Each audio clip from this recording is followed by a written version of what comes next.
The bond between a mother and child is presumed to be one of unconditional protection. But what happens when a parent adopts an extreme belief system that fundamentally redefines their relationship with their own children? This case examines how a mother, influenced by a new partner and his apocalyptic teachings, came to view her children not as family, but as obstacles in what she perceived as a spiritual mission. For years, Lori Vallow appeared to be a devoted mother, a former beauty pageant contestant. She was raising 2 children in Arizona, her teenage daughter, Tylee Ryan, and her young adopted son, J.J. Vallow, who had special needs. She was an active member of the Church of Jesus Christ of Latter-day Saints, and to many, she seemed to be a caring matriarch. In 2018, her life path shifted after she met Chad Daybell, a former cemetery groundskeeper who had become a self-published author of fiction with apocalyptic themes. Together, they became involved in a fringe belief system that would precede a series of suspicious deaths. Chad Daybell was the leader of a small, independent group whose teachings diverged from mainstream doctrine.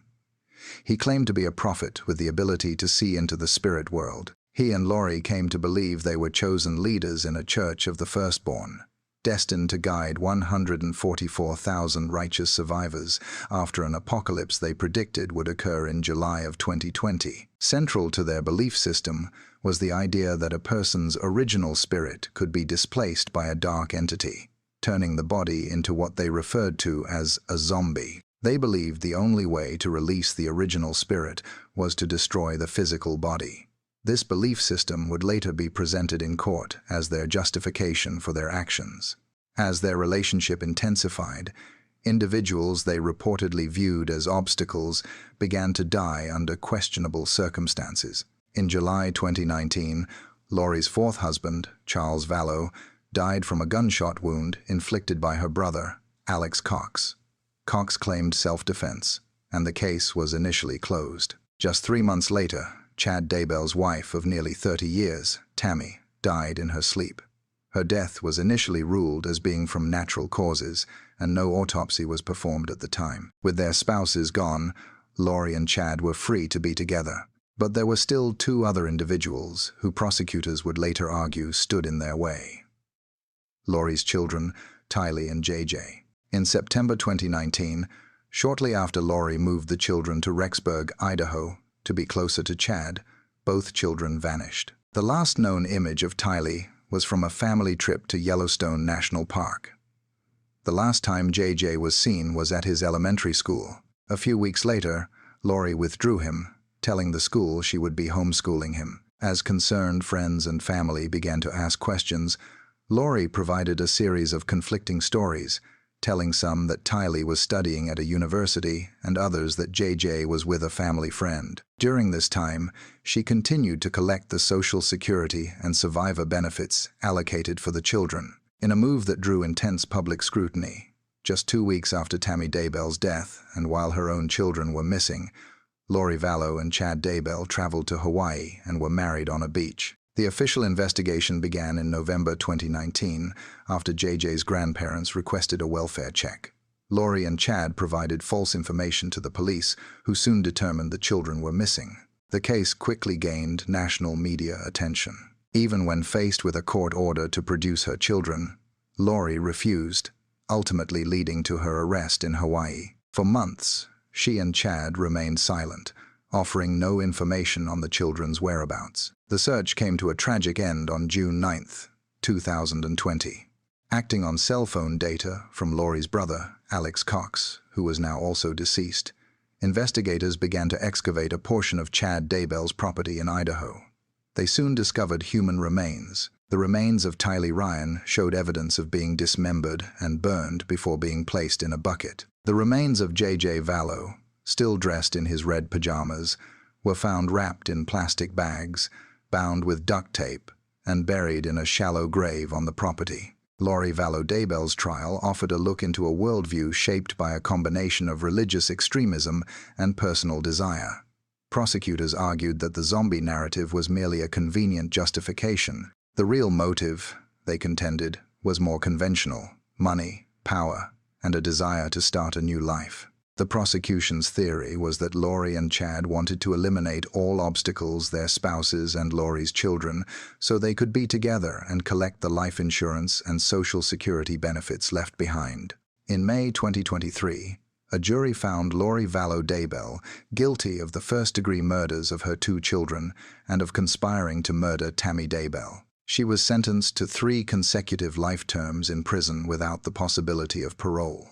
As of October 2025, Laurie Vallow Daybell is incarcerated at the Pocatello Women's Correctional Center in Idaho. Her story stands as one of the most complex and disturbing true crime cases of the modern era. A cautionary tale of how personal beliefs, when taken to an extreme, can lead to devastating consequences. When an individual's actions are guided by a belief system that exists outside of societal norms, how does the legal system separate sincere, albeit delusional, conviction from a calculated justification for criminal behavior?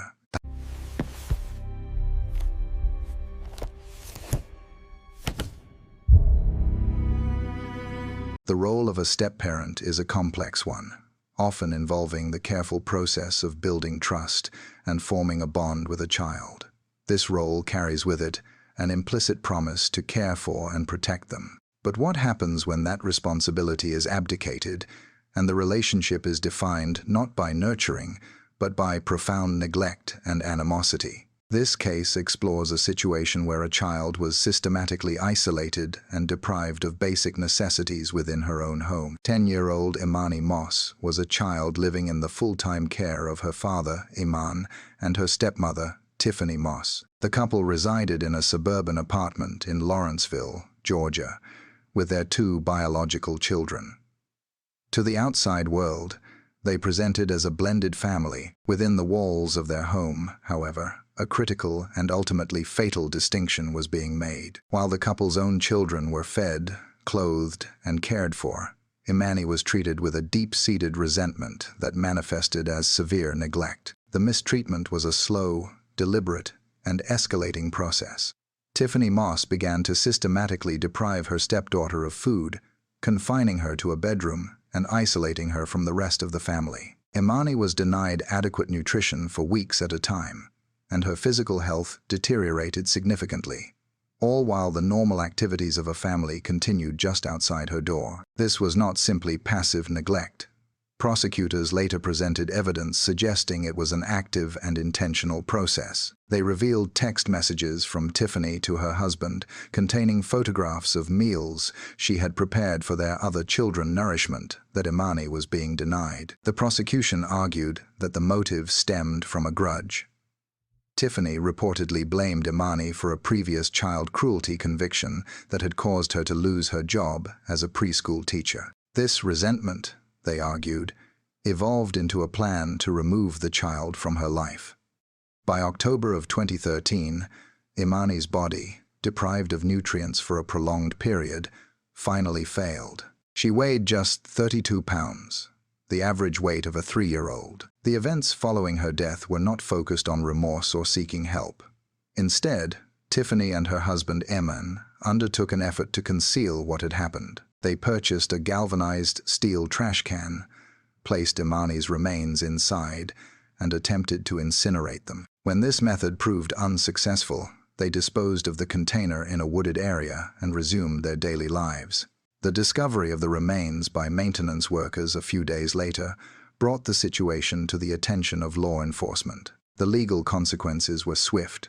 Emani Moss, the father who was aware of and complicit in the neglect, pleaded guilty to felony murder to avoid the death penalty. He agreed to testify against his wife and was sentenced to life in prison without the possibility of parole. This left Tiffany Moss to face justice alone, and her approach to her trial would become a notable chapter in Georgia's legal history. For her own capital murder trial in 2019, with her life at stake, Tiffany Moss chose to act as her own attorney. From the moment the trial began, she remained in a near-total, defiant silence. She made no opening statement to the jury. She called no witnesses for her defense. She did not cross-examine any of the state's witnesses, including her husband, as he detailed the events from the stand. She presented no evidence, offered no alternative theory, and gave no explanation for her actions. As prosecutors presented photographic evidence of Emani's physical condition and described the circumstances of her final days, Tiffany Moss stared forward, showing no discernible emotion. Her silence was a central feature of the proceedings, a void that the prosecution filled with the facts of the case. The jury deliberated for less than 2 hours before finding her guilty of all charges, including malice murder. During the sentencing phase, as prosecutors argued for the death penalty, Tiffany Moss again remained silent. The jury was presented with a heartbreaking audio recording of Emani pleading with her father, her voice weak. It took them less than 3 hours to decide her sentence. On April 30th, 2019, the jury sentenced Tiffany Moss to death. She became the only woman on Georgia's death row. As of October 2025, Tiffany Moss remains on death row at Arundel State Prison in Georgia, awaiting her execution. Her steadfast silence in the face of overwhelming evidence has become her legacy, a cold, empty void from a person who offered no explanation for the erasure of a child she was supposed to care for. When confronted with actions that seem to defy explanation, and the responsible party offers no insight into their motivations, how does the justice system and society at large process a crime that is understood only by its devastating outcome?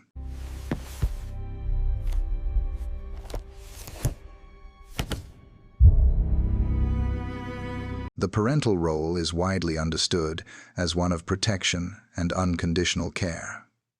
But what happens when that role is distorted by a severe mental illness? The case of Andrea Yates explores the tragic intersection of faith, a debilitating psychological condition, and the criminal justice system, forcing a difficult national conversation about legal responsibility when an individual's perception of reality has been fundamentally compromised. To observers, the Yates family of Clear Lake, Texas, appeared to be a conventional suburban family.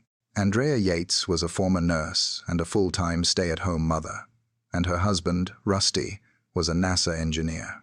They lived in a modest home with their 5 children: 7-year-old Noah, 5-year-old John, 3-year-old Paul, 2-year-old Luke, and 6-month-old Mary. The family was devoutly Christian, and Andrea dedicated her energy to homeschooling and raising her children. Beneath this surface, however, Andrea was contending with a severe and well-documented mental illness.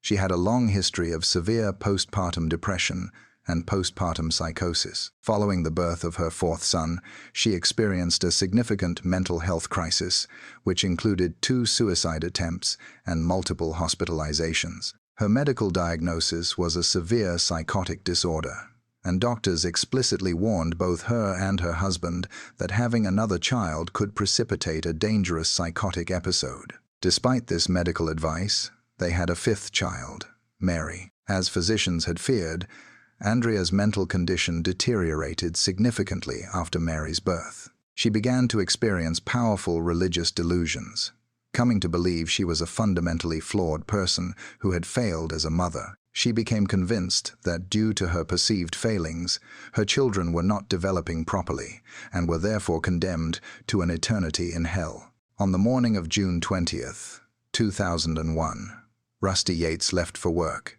leaving Andrea alone with the 5 children. In the hours that followed, Andrea's delusional state led to a tragic conclusion. She reported believing that the only way to save her children from eternal damnation was to send them to heaven, and that this required ending their lives. In a methodical sequence, she caused the deaths of all 5 of her children by drowning them in the family bathtub. When her eldest son, Noah, entered the bathroom and realized something was wrong, a struggle ensued before he too was overcome. She then placed the children's bodies on her bed and covered them with a sheet. After these events, she calmly called 911. When the operator asked for the nature of the problem, she replied in a monotone voice, "I just killed my kids." She then immediately called her husband and told him, "It's time. I did it." When police arrived, they found a woman who appeared completely detached from the situation, her mental state described as profoundly altered. The The case of Andrea Yates immediately initiated a complex legal battle and a national debate centered on one critical question. Was she a calculating individual or a person in the grip of a severe, untreated illness? At her first trial in 2002, the prosecution argued that despite her mental health issues, she understood that her actions were legally and morally wrong, and therefore she met the legal standard for sanity. They pointed to the methodical nature of her actions as evidence of a conscious and deliberate mind. A controversial element of their case came from forensic psychiatrist Dr. Yates, who testified that Andrea might have been inspired by an episode of the television show Law and Order that dealt with a similar defense. The jury found her guilty of capital murder and sentenced her to life in prison. The legal proceedings, however, were not over. Years later, it was discovered that Dr. Yates's testimony had been inaccurate. No such episode of Law and Order had ever been produced. This revelation was sufficient for an appeals court to overturn her conviction in 2005, granting her a new trial. At her second trial in 2006, the defense presented far more extensive evidence regarding the severity of her psychosis. This time, the jury interpreted her actions not as those of a malicious person, but as those of a woman whose delusions had caused a complete break from reality. They found Andrea Yates not guilty by reason of insanity.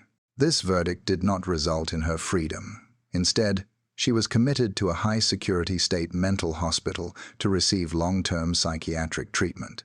As of Tuesday, August 26, 2025, Andrea Yates, now 60 years old, remains a patient at the Kerrville State Hospital in Texas. Her life follows a quiet and structured routine of therapy and work within the facility. She reportedly spends time creating art and viewing home videos of the children whose lives were lost. Although she is eligible for a potential release review each year, she has consistently waived that right, choosing to remain at the hospital. Her case had a significant impact on the American legal system and public consciousness, bringing a new level of awareness to the realities of postpartum psychosis and forever changing the conversation about motherhood, mental illness, and criminal justice. When the legal definition of wrong conflicts with an individual's delusional reality, how can the justice system effectively balance public safety, criminal accountability, and the moral imperative to treat severe mental illness?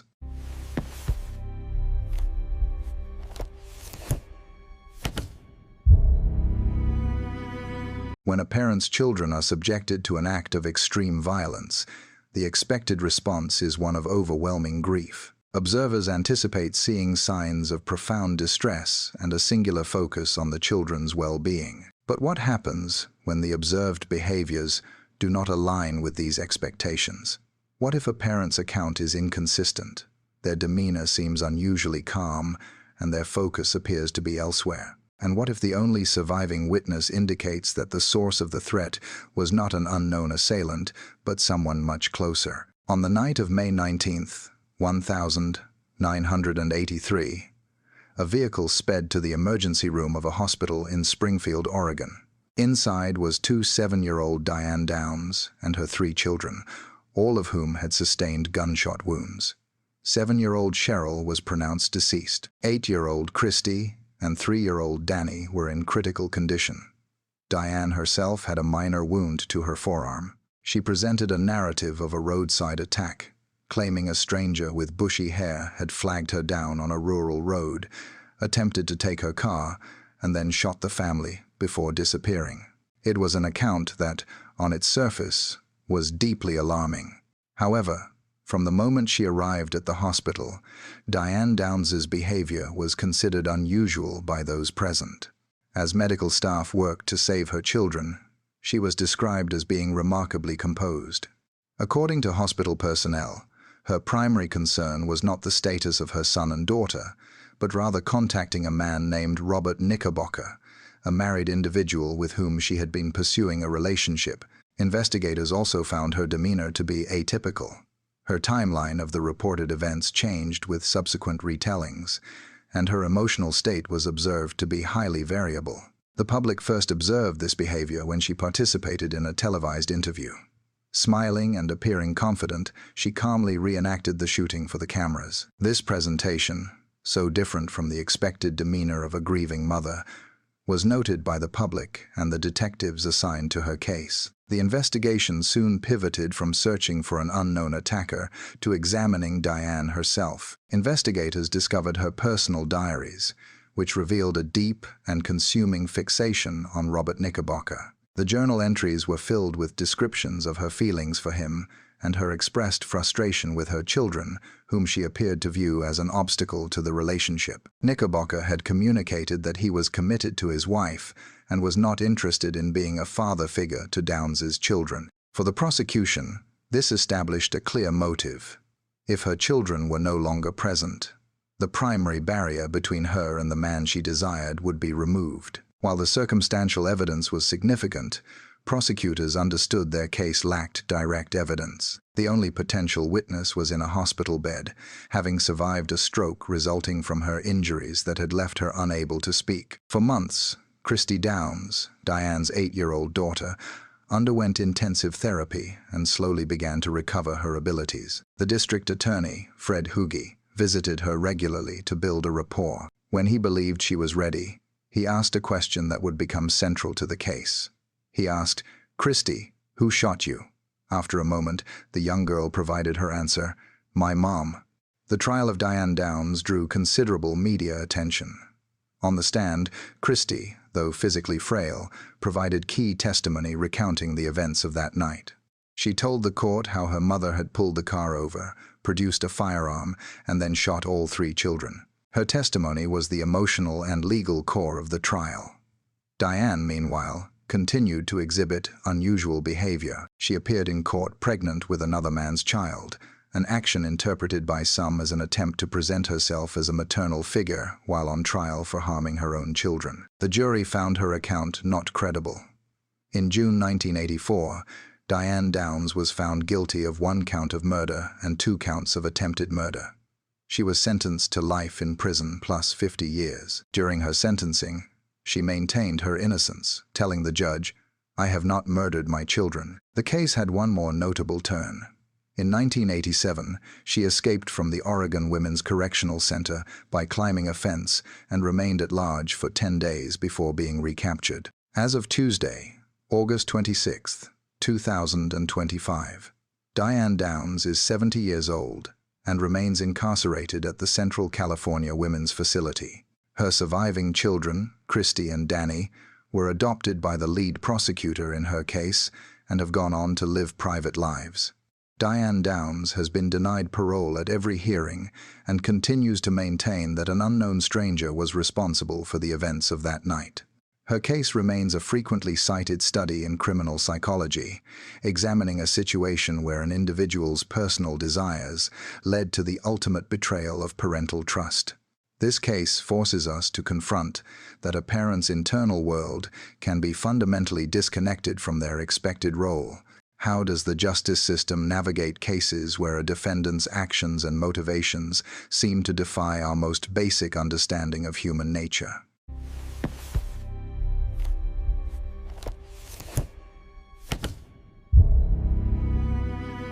In quiet suburban communities, the bonds of family are often affirmed through simple, everyday gestures: a shared meal, a cold drink on a warm day, the ordinary rhythm of a normal life. But what if these gestures conceal a growing resentment? What if a beverage from the refrigerator is adulterated with a toxic substance, and a mother comes to view her family members not as people, but as obstacles to be removed with a tasteless, odorless chemical from a local auto parts store? In Springfield, Missouri, Diane Staudte was known in her community as a dedicated wife, a mother of 4, and a talented church organist. She and her husband, Mark, a popular local musician, lived in a modest home where they raised their children. To the outside world, they appeared to be a typical, if at times financially struggling, family. Behind closed doors, however, Diane was developing a profound and methodical plan rooted in a deep animosity for the life she had built. She came to see her husband as lazy, her son with autism as a pest, and one of her daughters as a financial liability. With a chilling degree of patience, she decided to remove them from her life. The first tragic event occurred on Easter Sunday of 2012. Her husband, 61-year-old Mark Staudte, died suddenly. With no obvious indications of external harm, medical examiners attributed his death to natural causes. Diane collected on a modest life insurance policy, and life seemed to return to normal. No one suspected any wrongdoing. Just 5 months later, another death occurred in the Staudte home. Her 6-year-old son, Sean, who had autism and had also suffered a brain injury in an earlier ATV accident, was found deceased in his room. Once again, the death was attributed to his pre-existing medical conditions. 2 family members had passed away in less than 6 months. To the community, it seemed to be a string of unimaginable misfortune. To Diane, it was the second phase of her plan. Her third target was her 4-year-old daughter, Sarah. In Diane's view, Sarah, a college graduate with student loan debt and without a job, represented another burden. In June of 2013, Sarah was rushed to the hospital with severe flu-like symptoms. Her kidneys and other organs were failing catastrophically. Doctors were perplexed, unable to determine the cause of her sudden and life-threatening illness. As Sarah remained in a hospital bed, the truth began to emerge, not from a medical professional, but from an anonymous source. A pastor at Diane's church, who had become concerned by her dark and callous jokes regarding her husband's and son's deaths, contacted the police and suggested they investigate further. Investigators brought Diane in for questioning. Initially, she presented herself as a devastated mother, overwhelmed by yet another family tragedy. But as detectives pressed her on inconsistencies in her account, her story began to unravel. In a calm, almost casual manner, she confessed to everything. She told them she had poisoned her husband and son by mixing antifreeze into their favorite drinks, Gatorade and Coca-Cola. She described her motives with a striking lack of emotion, stating she hated her husband's guts and that her son Sean was worse than a pest. She explained that she had caused their deaths to free herself. She then admitted she was in the process of doing the same to Sarah, slowly poisoning her over 4 days because she had not found a job and had student loan debt. But the most surprising development was yet to come. As Diane confessed, she implicated a co-conspirator, an individual who had not only been aware of the plan, but had actively participated in it. That individual was her favorite daughter, 2-year-old Rachel Staudte. When investigators questioned Rachel, she too confessed. She admitted she knew her mother was responsible for her father's death, and that she had helped her plan the death of her brother, Sean. She then confirmed she was part of the ongoing plan to poison her sister, Sarah. Their stated motive was the same. They saw their family members as annoyances to be disposed of. The investigation uncovered a collection of compelling evidence, including Diane's personal diary. It was filled with dark, rambling poetry and a cold countdown to her husband's death. "I am putting this on here so I can vent and not explode," she wrote, before detailing her growing animosity. "It's sad he has to go, but he is not a man." When police searched the home, they found the bottle of antifreeze. Faced with the possibility of the death penalty, Diane Staudte pleaded guilty to 2 counts of first-degree murder. In 2016, she was sentenced to life in prison without the possibility of parole. Rachel, who testified against her mother as part of a plea agreement, also pleaded guilty. She was sentenced to 2 life sentences, but with the possibility of parole, a concession granted in exchange for her cooperation. As of Tuesday, August 26, 2025, both Diane and Rachel Staudte remain incarcerated in Missouri. Diane, now in her 60s, is at the Chillicothe Correctional Center, where she will spend the remainder of her life. Miraculously, her daughter Sarah survived the poisoning. The story of the Staudte family is a horrifying look at how the most mundane aspects of family life can be twisted into weapons, and how the concept of parental love can be replaced by a cold, calculated plan. This case reveals how deeply hidden resentments can fester within the supposed safety of a family unit. How do we recognize the warning signs when the person responsible for the harm is also the one meant to provide care?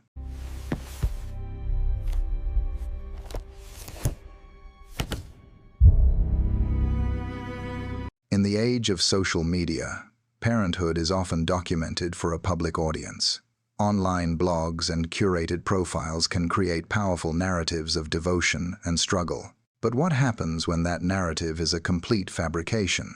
This case explores a situation where a mother's online persona, as a caring advocate for her chronically ill child, appeared to conceal a pattern of abuse, raising difficult questions about the intersection of social media validation and a rare form of medical child abuse. To her thousands of online followers, Lacey Spears presented herself as a hero.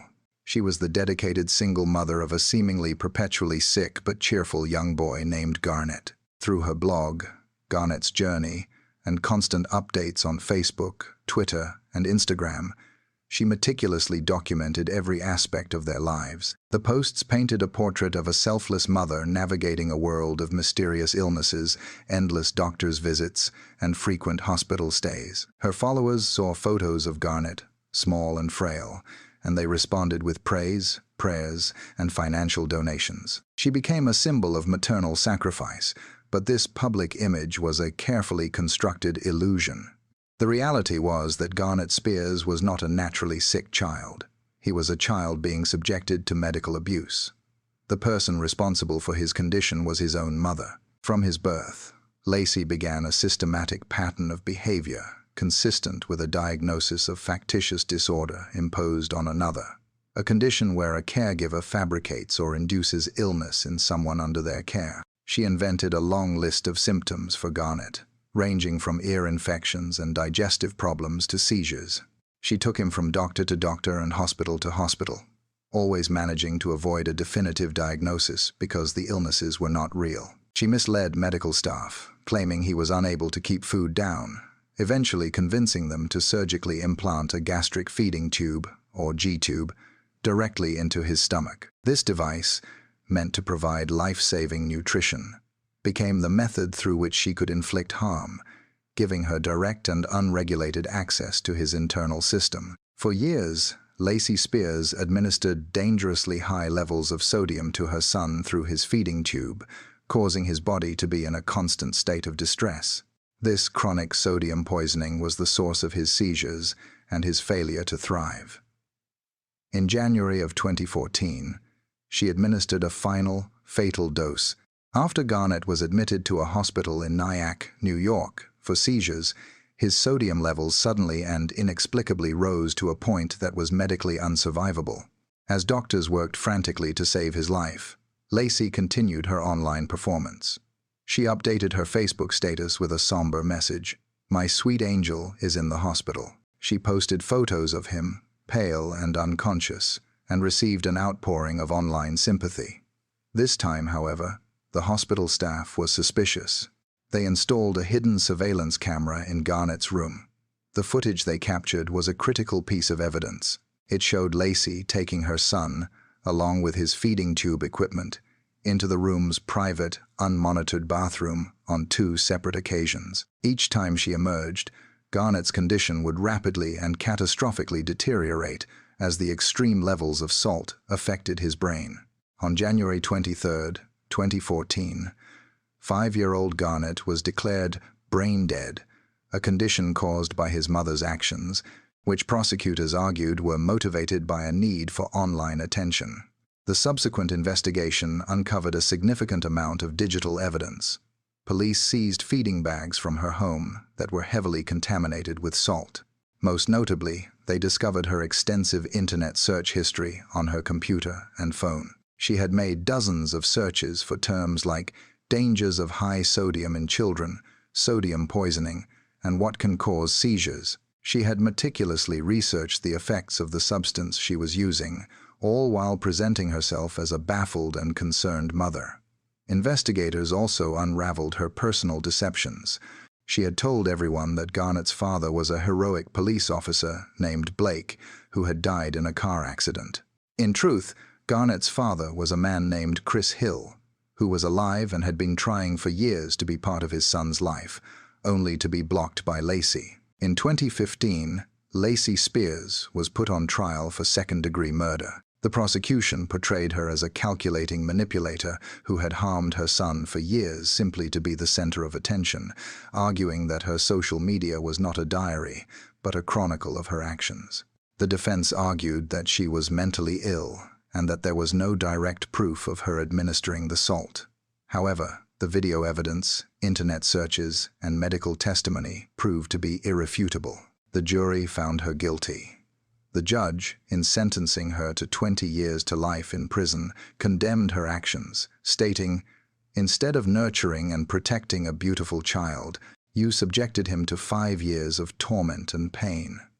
One does not have to be a psychologist to realize you suffer from a mental illness known as Munchausen by proxy. As of October 2025, Lacey Spears is incarcerated at the Bedford Hills Correctional Facility for Women in New York. Her case is a uniquely modern and unsettling tragedy, a cautionary tale about one mother's need for validation in the digital world and the devastating consequences it had for her child. In an era where personal struggles are often shared for public validation, how do we distinguish between a genuine cry for help and a performance that may conceal a pattern of harm?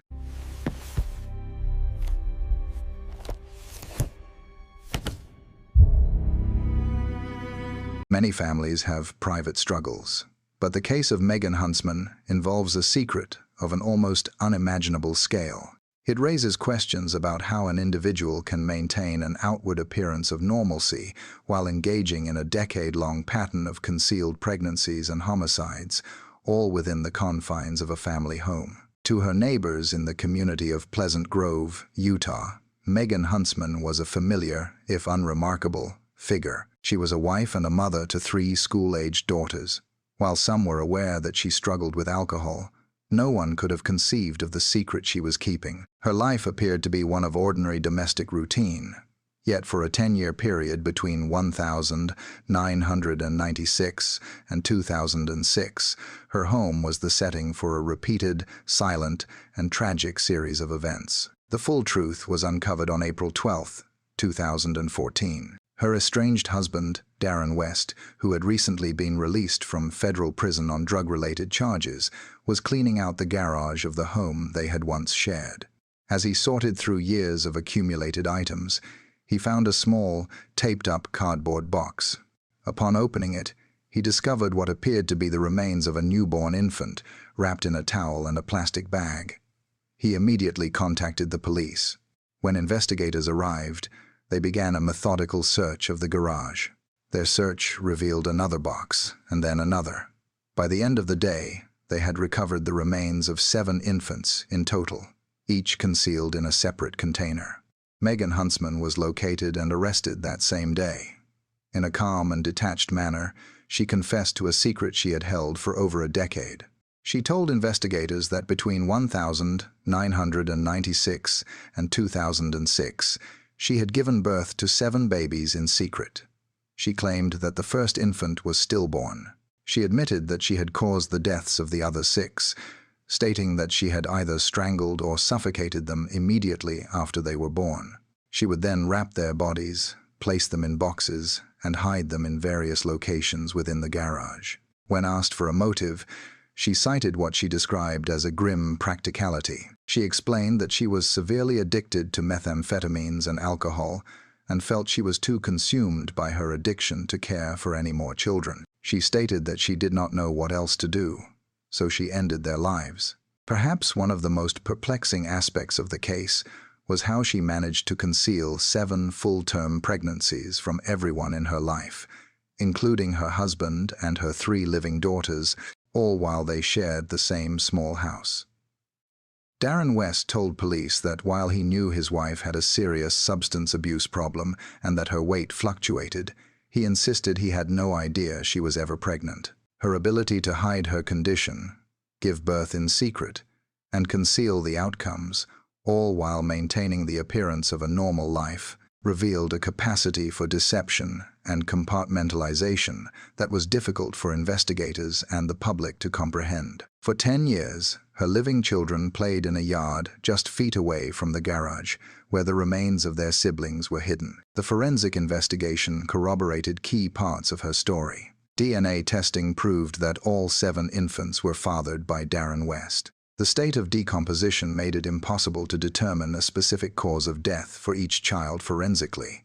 But the evidence, combined with Huntsman's own confession, painted a clear picture of serial infanticide. The community of Pleasant Grove was left struggling to understand how such events could have happened in their town without anyone noticing. Faced with the possibility of the death penalty, Megan Huntsman chose to plead guilty to 6 counts of first-degree murder, an action that spared her family, especially her surviving daughters, the trauma of a public trial.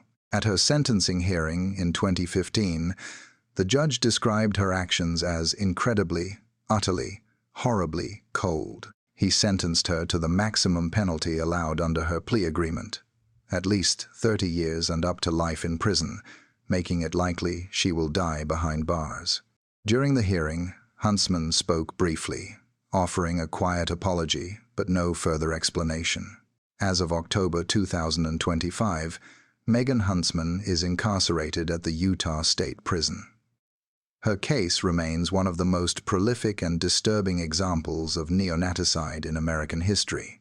It was not the case of a mother acting out in a single moment of crisis or despair, but rather a serial killer whose victims were her own newborn children, with murder being used as a repeated solution over the course of a decade. This case forces a difficult examination of the psychology of concealment and the hidden nature of addiction.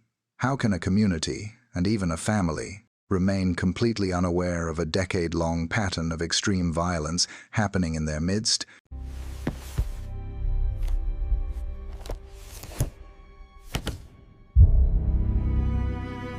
When a child is reported missing, the expected parental response is immediate, focused, and absolute.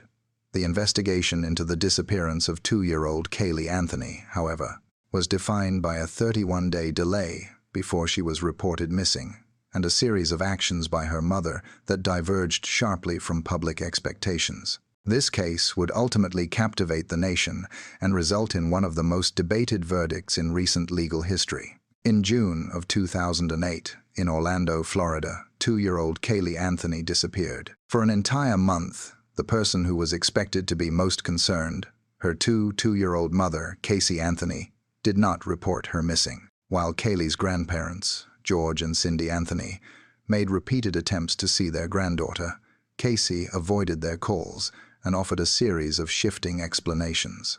She told them she was busy with a demanding job at Universal Studios, a job she did not actually have. She claimed Kaylee was with a nanny named Zenaida Fernandez Gonzalez, a person who was later found not to exist. She gave various accounts of their whereabouts, all of which were later proven to be untrue. During this same month, Casey was observed engaging in social activities, including getting a new tattoo with the Italian phrase Bella Vita, meaning the good life. The situation came to a head on July 15, 2008, when Casey's mother, Cindy, located her daughter's abandoned car. Upon approaching the vehicle, Cindy reported a strong, unpleasant odor. In a well-known 911 call, she told the dispatcher, "I found my daughter's car today, and it smells like there's been a dead body in the car." That call finally brought Casey into contact with law enforcement, officially beginning one of the most intense missing person investigations in recent memory. When questioned by investigators, Casey's explanations grew more elaborate. She maintained her story about the nanny, Zanny, claiming this fictional woman had abducted Kaylee. She provided investigators with false leads, directing them to a non-existent apartment where the nanny supposedly lived, and to the Universal Studios office where she falsely claimed to work. Each lead proved to be a dead end, and her statements were found to be fabrications. As the search for Kaylee continued, the investigation into Casey shifted toward a potential homicide. Forensic analysis of the trunk of her Pontiac Sunfire revealed evidence consistent with human decomposition.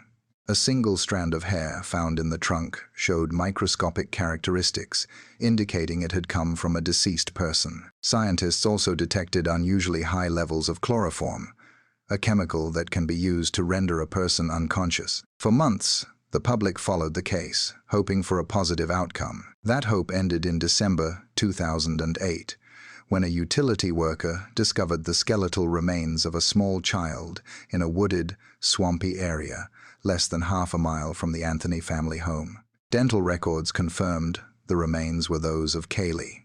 Duct tape was found on and near the skull, a piece of evidence that the prosecution would later argue pointed to a specific cause of death. The trial of Casey Anthony in 2011 became a national media event. The prosecution presented a theory based on the evidence and Casey's behavior.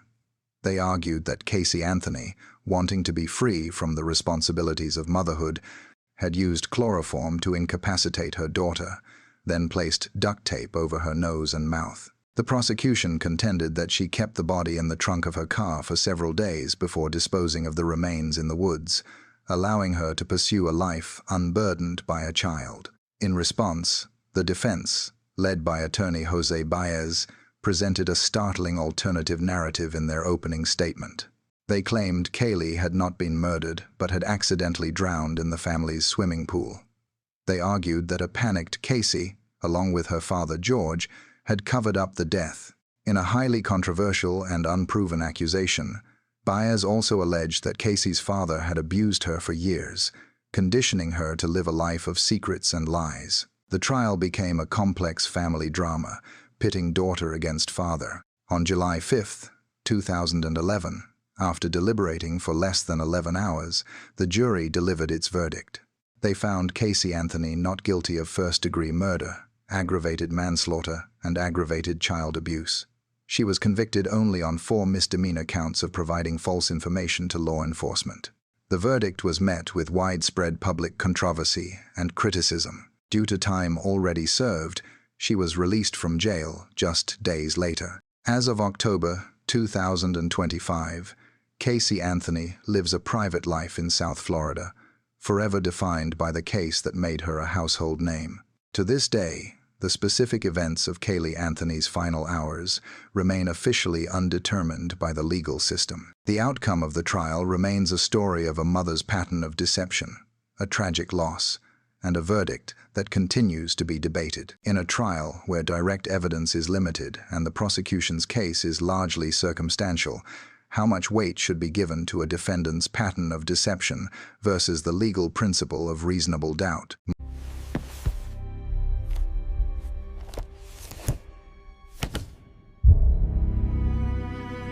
A parent's devotion to a medically fragile child is often viewed as one of the most selfless and powerful expressions of love.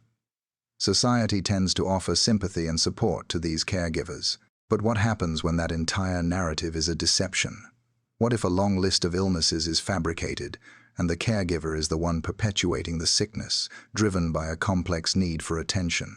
And what are the consequences when the child, after a lifetime of unnecessary medical interventions, concludes that the only way to be free is through a final, violent act? To the public, Blanchard and her daughter Gypsy Rose were an inspirational example of love and resilience. Living in a pink house in Springfield, Missouri, provided by Habitat for Humanity, they were well-known figures in their community. Dee was presented as the tireless, doting single mother, and Gypsy was the sweet, optimistic girl with a high-pitched voice, seemingly confined to a wheelchair. Her shaved head was presented as evidence of her ongoing battle with leukemia. Their story was compelling and elicited widespread sympathy. According to Dee, Gypsy suffered from muscular dystrophy, epilepsy, severe asthma, and a host of other conditions. She was said to require a feeding tube for nutrition and was always seen with an oxygen tank. The community and charitable organizations responded generously, providing them with free trips to Disney World, backstage concert passes, and consistent admiration. In this narrative, Dee was a hero, and Gypsy was a medical marvel. However, the entire story was a fabrication. The truth was that Gypsy Rose Blanchard was a physically healthy young woman. She did not have cancer or muscular dystrophy, and she did not require a wheelchair. She was the victim of one of the most extreme documented cases of factitious disorder imposed on another, formerly known as Munchausen syndrome by proxy, a mental health condition where a caregiver fabricates or induces illness in a person under their care to gain attention and sympathy. For nearly 2 decades, Dee Dee subjected her daughter to a life of systematic and unnecessary medical procedures. She shaved Gypsy's head to mimic the effects of chemotherapy. She insisted on the use of a feeding tube, which led to the decay and removal of her teeth, as well as other unneeded surgeries. She convinced doctors to perform procedures on Gypsy's eyes and even had her salivary glands removed. Each time a medical professional grew suspicious or came close to discovering the fraud, Dee Dee would move to a new town with a new set of doctors, always staying one step ahead of the truth. Gypsy spent her entire childhood as a captive to a manufactured illness, believing for many years that she was genuinely sick. As she grew into her teenage years, she began to understand the deception. She knew she could walk and that she could eat without a feeding tube, but she was trapped, controlled by a mother who enforced the charade with both physical and psychological abuse. Her only connection to the outside world was the internet. In secret, she created online dating profiles, and in 2012, she connected with a man named Nicholas Godejohn. In their private online communications, Gypsy could finally be her true self, a healthy young woman seeking affection and freedom. Their online relationship evolved into a plan, as they came to believe there was only one way for Gypsy to escape her mother's control. On the night of June 9, 2015, they put their plan into motion. Gypsy allowed Nicholas Godejohn into the pink house while her mother, Dee Dee, was asleep. As Gypsy hid in the bathroom, Godejohn entered Dee Dee's bedroom and inflicted multiple fatal sharp force injuries. Afterward, the couple fled to Godejohn's home in Wisconsin. For several days, no one was aware of what had happened. The act that ultimately unraveled their plan came from Gypsy herself. To alert others, she logged onto the shared Facebook account she had with her mother and posted a cryptic message that is dead. The post caused immediate alarm among their friends, who contacted the police. When officers entered the home, they found Dee Dee's body and an investigative trail that led them directly to Wisconsin. When Gypsy Rose and Nicholas Godejohn were arrested, the public was stunned by the revelations that followed. As she was escorted into the police station, Gypsy stood up from her wheelchair and walked on her own. The shocking truth was revealed. The sick little girl was a healthy adult, and the heroic mother was the architect of a long-term, manipulative deception. The legal fallout was as complex as the case itself. Nicholas Godejohn was convicted of first-degree murder and sentenced to life in prison. The justice system, however, viewed Gypsy Rose's role differently. She was seen not just as a participant in the crime, but as a survivor of decades of extreme abuse.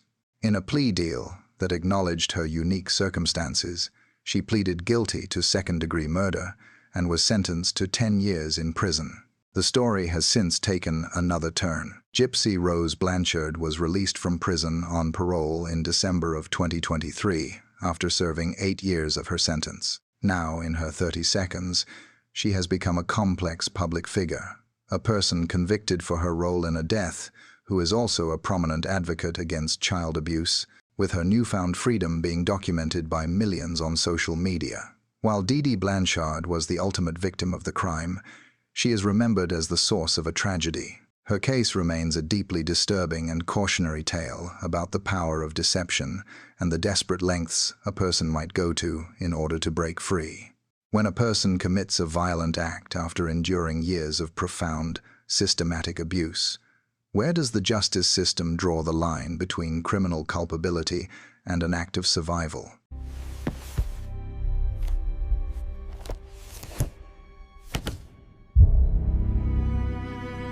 It is a scenario that strikes at the core of parental fears. A sudden, violent act, and children taken in an instant. On the night of October 25, 1994, this scenario appeared to play out in the small community of Union, South Carolina. A young mother named Susan Smith appeared before television cameras, visibly distressed, and delivered an emotional public plea for the safe return of her 2 young sons. A national audience watched, sharing in her apparent distress and hoping for a positive outcome. But this case would soon raise difficult questions about public perception and the nature of victimhood. What happens when the narrative presented is not what it seems? What if the grieving parent is not a victim, but the individual responsible for the entire event? The story Susan Smith initially provided was compelling. She claimed that while stopped at a red light, a man had entered her Mazda protege at gunpoint. After a short drive, she alleged he forced her from the vehicle and drove away with her 2 sons, 3-year-old Michael and 1 4-month-old Alex, still secured in their car seats in the back. The report prompted an immediate and large-scale response. The FBI became involved, and an intensive 9-day search began, dominating national headlines. The images of Michael and Alex were broadcast across the country. In a show of solidarity, yellow ribbons were tied around trees in Union, prayer vigils were held, and the public rallied behind Susan and her estranged husband, David. They were seen as heartbroken parents caught in a tragic situation. On camera, both Susan and David pleaded for their children's return. "I don't know who you are or why you've taken my children," Susan stated to the media, "but please, for the love of God, bring my children back to me." Her public demeanor was persuasive to many, portraying a mother overcome with distress. However, as the days wore on, investigators began to notice inconsistencies in her story. Her description of the alleged assailant was considered vague. Observers noted that she sometimes appeared dispassionate during intensive police interviews, and she did not pass a series of polygraph examinations. The focus of the investigation slowly began to shift from an unknown individual to the reporting mother herself. Detectives examining Susan's personal life uncovered information that suggested a potential motive. She was involved in a private relationship with a wealthy local man, Tom Finley. Finley had recently ended the relationship, writing her a letter that explicitly stated that while he had feelings for her, he was not prepared for a ready-made family and did not want the responsibility of her children. The timing of this letter was significant, having arrived just over a week before the boys were reported missing. On the 9th day of the search, Sheriff Howard Wells confronted Susan with the inconsistencies that had been compiled. He informed her, "We know there was no carjacker." At this point, Susan Smith's account changed. She confessed to an act that shocked the public. There was no carjacking. The initial report was a fabrication, a narrative built on a racial stereotype to conceal the actual events. She admitted that she had driven her 2 sons to the edge of John D. Long Lake. There, she exited the car, released the handbrake, and watched as the vehicle rolled down the boat ramp and into the water with her children trapped inside. For 9 days, while the nation hoped for their safety, Susan Smith was aware that her sons were at the bottom of the lake as a result of her actions. The recovery of the car was a pivotal moment in the case. A dive team located the Mazda, submerged in 18 feet of water. As it was brought to the surface, the image of the 2 small boys, still secured in their car seats, was broadcast to the public. The established motive was as unsettling as the act itself. She had taken the lives of her children with the stated intention of clearing the way for a relationship with a man who did not want them. The trial was a subject of intense media scrutiny. Prosecutors sought the death penalty, portraying her as a calculating individual who had used a racial stereotype in an attempt to deflect responsibility. The defense, however, presented a different narrative. They provided details of Susan's troubled past, which included a history of depression, a suicide attempt in her teens, and significant abuse she had experienced for years from her own stepfather. They argued that she was a deeply disturbed and fragile individual who had experienced a severe psychological crisis. In July 1995, the jury found Susan Smith guilty on 2 counts of murder. After considering the details of her past trauma, they opted against the death penalty, sentencing her instead to life in prison. As of Tuesday, August 26, 2025, Susan Smith is 53 years old and is incarcerated at Leith Correctional Institution in South Carolina. She became eligible for parole for the first time in November 2024, a prospect that was met with widespread public opposition and petitions to deny her release. This story remains one of the most well-known cases of maternal filicide in American history, a saga of deception, betrayal, and a parental trust that was tragically broken. When a person commits a terrible act, where does society draw the line between accountability for their actions and consideration for the complex personal history that may have shaped them? From the individual who misled a nation to the one who acted under the influence of a cult, the stories of these 10 women represent a profound deviation from the expected maternal role. These cases involve caregivers who were in positions of ultimate trust, yet whose actions resulted in immense harm. The circumstances surrounding each case raise complex and difficult questions about human psychology and behavior. The individuals examined are responsible for acts that are widely considered to be among the most severe breaches of parental duty. If you found this examination of these complex cases informative, we invite you to subscribe and turn on notifications for future content. Please share your thoughts and analysis on these stories in the comments below, contributing to a respectful and thoughtful discussion. Which case raised the most challenging questions for you regarding the justice system and human motivation? These cases present a spectrum of human behavior, from severe mental illness to calculated deception. What do they collectively teach us about the vulnerabilities and pressures that can lead to the breakdown of the most fundamental human bonds?